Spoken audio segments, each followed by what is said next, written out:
स्वागत है आपका सी न्यूज भारत पर। आपके साथ मैं हूं श्वेता तिवारी। आज की इस खास खबर में हम बात करेंगे उत्तर प्रदेश की राजधानी लखनऊ की एक गरीब परिवार की 24 वर्षीय बेटी ममता प्रजापति की, जिसकी कहानी एक उदाहरण है हिम्मत और हौसले की। सिर से माँ बाप का साया उठ गया, भाइयों और अपनों ने मुंह मोड़ लिया। अनाथ सी हो उठी इस बेटी ने हार नहीं मानी। उसने जीवन में आगे बढ़ने की हिम्मत और फैसले को अपना हथियार बनाया और जीवन के कई उतार चढ़ाव का सामना करते हुए आज डिस्पोजल ग्लास और प्लेट सप्लाई कर अपना जीविकोपार्जन कर रही है। भविष्य में वह इस व्यवसाय को बड़े स्तर पर करने का सपना संजोए हुए है।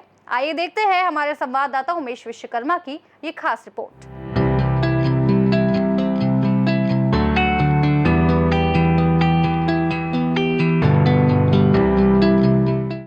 लखनऊ के आलमबाग क्षेत्र में रहने वाली ममता प्रजापति की कहानी आज उन लड़कियों के लिए उदाहरण है जो वक्त की मार से गलत कदम उठा लेती है। ममता चौधरी के पिता राम स्वरूप प्रजापति कुम्हार का काम करने के साथ साथ रिक्शा चलाते थे, जिनका वर्ष 2015 में बीमारी के चलते निधन हो गया था। मां राम प्यारी लोगों के घरों में चौका बर्तन करती थी। ममता प्रजापति 2 लड़कों एवं 3 लड़कियों से सबसे छोटी थी, जिसमें 2 बहनों एवं दोनों भाइयों की शादी हो चुकी थी। दोनों बहनें अपने ससुराल में हैं और दोनों भाई अपने परिवार के साथ अलग रहते हैं। वर्ष 2022 में मां राम प्यारी का निधन हो जाने के बाद ममता प्रजापति टूट गई और बिल्कुल अकेली हो गई। मां के निधन के बाद उसके भाई बहन नाते रिश्तेदार सब बेगाने हो गए। हालांकि मां चौका बर्तन करके बेटी ममता की शिक्षा में कोई कोर कसर नहीं छोड़ी थी। ममता बीकॉम कर चुकी है। मां की आकस्मिक मृत्यु के बाद ममता के जीवन में बिल्कुल अंधेरा छा गया, लेकिन उसने हार नहीं मानी। वह कुछ बड़ा करना चाहती थी। अरमान बड़े थे। माँ बाप ने किस हालात में उसकी परवरिश की थी उसका भी एहसास उसे था। अपने जीविकोपार्जन के लिए उसने चारबाग नाका हिंडोला में उसने एक मोबाइल की दुकान पर काम शुरू किया। कागज के लिफाफे भी बनाकर बेचे और लॉन्ड्री की दुकान में भी काम किया, लेकिन उसे अपना एक बिजनेस शुरू करने की ख्वाहिश थी। अलग अलग काम कर कुछ पैसे इकट्ठा करने के बाद वर्ष 2024 में ममता ने डिस्पोजल ग्लास एवं डिस्पोजल प्लेटें दुकानों पर सप्लाई करने का काम शुरू किया। शुरू में तो उसने साइकिल से डिस्पोजल ग्लास एवं प्लेट सप्लाई करना शुरू किया। धीरे धीरे आमदनी बढ़ने पर उसने एक इलेक्ट्रिक स्कूटी खरीदी और उससे सप्लाई का काम शुरू किया। धीरे धीरे उसका ये व्यवसाय फल फूल रहा है। आज जब वह अपने अतीत को याद करती है तो उसकी आंखें भर आती हैं। ममता ने हिम्मत नहीं हारी और आज अपने कारवा को जारी रखा है। उसका मानना है कि इस व्यवसाय को एक ना एक दिन वह बड़े स्तर पर कर दिखाएगी। इसी क्रम में आइए देखते हैं ममता की कहानी और उसकी जुबानी। आज हम एक ऐसी कहानी बताने जा रहे हैं जो हौसले की है, हिम्मत की है। जी हाँ, ममता प्रजापति की कहानी है, जो एक लड़की है। जब पूरी दुनिया उसका साथ छोड़ दी थी, तब उसके हिम्मत और हौसले ने इसको आगे बढ़ाया, जीने की राह दिखाई, और जो एक महिला सशक्तिकरण का जीता जागता उदाहरण है। ममता प्रजापति हमारे साथ हैं। बेटा, कब से तुम ये कप प्लेट ये सब बेच रही हो? ये सर 2024 से हमने स्टार्ट किया है काम।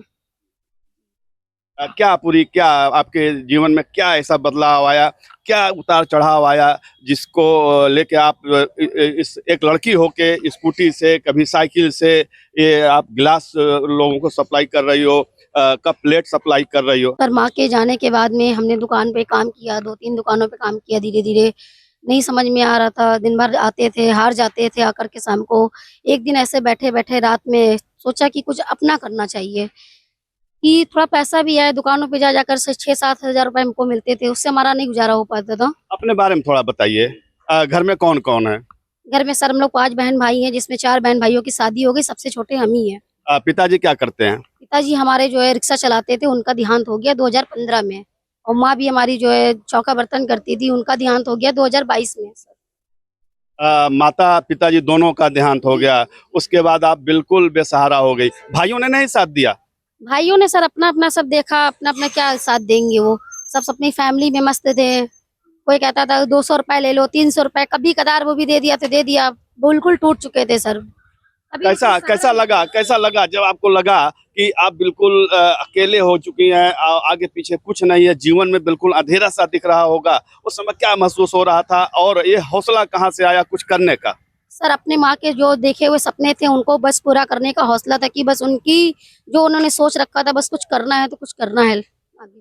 कौन प्रेरणा दिया? कहीं न कहीं कोई ऐसा सारथी बन के आया होगा जो आपको रास्ता दिखाया होगा? एक हमारे मोहल्ले के भैया लगते थे हमारी, जिनको मम्मी ने सहारा दिया था कि भैया अगर हमें कुछ हो भी जाता है तो वो जो है कि हमारी लड़की को देखे रहिएगा। वो भैया से मिलवाना चाहेंगे मैं आपको। ममता प्रजापति को एक राह दिखाने वाले मुंह बोले भाई इनके कॉलोनी में रहते थे। राहुल सोनी जी हैं और इनसे हम बात करना चाहेंगे। क्या कहना चाहते हैं आप?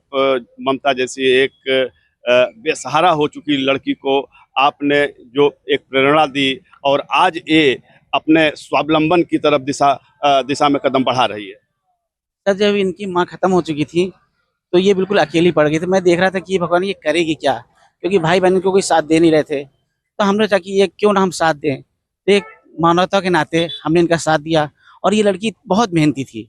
इस चीज़ को देखते हुए मैंने कहा कि शायद मैं अगर इसको साथ कुछ करूँ तो मेरी वो बेकार नहीं जाएगी, लेकिन सच में इसने वो सपना पूरा कर दिखाया। किस तरह साथ दिया आपने? क्या क्या इसकी मदद की? जैसे स्कूल की पढ़ाई, क्योंकि जब इसने एडमिशन लिया तभी इनकी माँ खत्म हो गई थी, तो उसका सहारा मैं बना। उसके बाद इसने कहा कि कुछ करना है मुझको, तो इसके पास तो कुछ था नहीं, तो हर तरह से इसकी मदद की मैंने। अपने देश में ममता प्रजापति अकेली नहीं है, इनके जैसे तमाम बेटियां हैं जो शायद इस समस्या से जूझ रही होंगी। ऐसे बेटियों को क्या संदेश देना चाहते हैं और समाज के लोगों को क्या संदेश देना चाहते हैं, जैसा कि आप इस समाज से ही निकलकर एक प्रेरणा स्रोत बने? देखिए, मैं ये कहना चाहूँगा कि जो लोग गलत कदम उठा लेते हैं कि अरे मुझसे मेहनत नहीं हो रही है, ये नहीं, हम कहते हैं मेहनत करके सब कुछ हासिल किया जा सकता है। कोई गलत कदम ना उठाए, मेहनत करिए, अपने आगे बढ़िए, सब कुछ मेहनत पे डिपेंड करता है। फिर आप एक स्वावलंबन की तरफ कदम बढ़ाया, 2 पैसे कमाने की दिशा में आपने कदम बढ़ाया। शुरुआत कहाँ से की? पहले तो सर हमने जो है वहाँ पे नाके पे काम किया, 2 महीने 3 महीने वहाँ से काम किया। उसके बाद में कॉस्मेटिक की दुकान पे काम किया और 2 साल हमने जो है लॉन्ड्री में काम किया। उसके बाद में सन 2024 में हमने ये काम स्टार्ट किया सर। पहले साइकिल से हमने शुरू किया, कुछ ही दिनों में हमारी जो है मेहनत रंग लाई। उसके बाद हमने स्कूटी खरीदी, इलेक्ट्रिक स्कूटी से काम कर रहे हैं। अब क्या सपना है? इसी काम को, इसी व्यवसाय को सर आगे ऊंची ऊंचाई पे ले जाने का हमारा सपना है। पढ़ाई वढ़ाई कहाँ तक आपने की है? बीकॉम कंप्लीट है हमारा। जिस टाइम हमारी माता जी जो एक्सपायर हुई तो उस टाइम हमारे बीकॉम में एडमिशन होने कराया था, और एडमिशन कराने के कुछ ही महीनों के बाद वो एक्सपायर हो गई हमारी माँ। पढ़ाई को क्या ब्रेकअप लगा दिया है? नहीं सर, हमारा बीकॉम कंप्लीट हो चुका है, कंप्यूटर कोर्स भी हमने कर रखा है, सब किया है सर। तो ये ममता प्रजापति है, एक ऐसी लड़की जो उन लड़कियों के लिए एक नजीर है जिनके सामने अंधेरा छा जाता है, कोई साथ नहीं देता है, लेकिन हिम्मत नहीं हारती हैं। ममता प्रजापति आज जिस हिम्मत के बदौलत, अपने हौसला के बदौलत और अपने एक मुंह बोले भाई की प्रेरणा से आज जो कर रही हैं, एक अपना छोटा सा व्यवसाय, एक डिस्पोजल ग्लास सप्लाई कर रही हैं दुकानों पे, और आज आने वाले समय में इस व्यवसाय को अपना हथियार बनाना चाहती हैं और बड़े पैमाने पर करना चाहती हैं। निश्चित रूप से ममता प्रजापति एक आज के समाज में उदाहरण है। सहयोगी विशाल कुमार चौधरी के साथ उमेश विश्वकर्मा, सी न्यूज भारत। वाकई ममता प्रजापति की कहानी समाज के लिए एक आईना है और महिला सशक्तिकरण का एक जीता जागता उदाहरण है। विपरीत परिस्थितियों में भी ममता की हिम्मत और हौसला आज उसे आत्मनिर्भरता की राह पर ले जा रहा है। फिलहाल इसी तरह की प्रेरणादायक खबरों के साथ फिर मिलेंगे, तब तक के लिए देखते रहिए सी न्यूज़ भारत।